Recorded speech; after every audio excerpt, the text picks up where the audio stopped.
Making profit versus making money. Making profit. Making a profit refers to the financial gain that a business or individual earn after deducting expenses from revenue.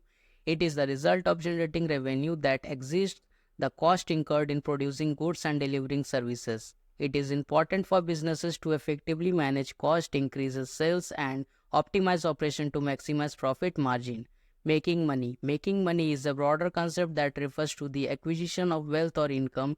It encompasses various sources of income such as wages from employment, investment, rental income, royalties, and business profits. Making money can involve both active and passive income streams depending on individual or organization activities. Differences. The key difference between making profit and making money lie in their scope and context.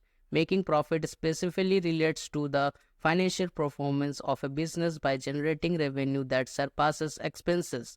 Making money, on the other hand, has a broader perspective encompassing various sources of income beyond the realm of business operations.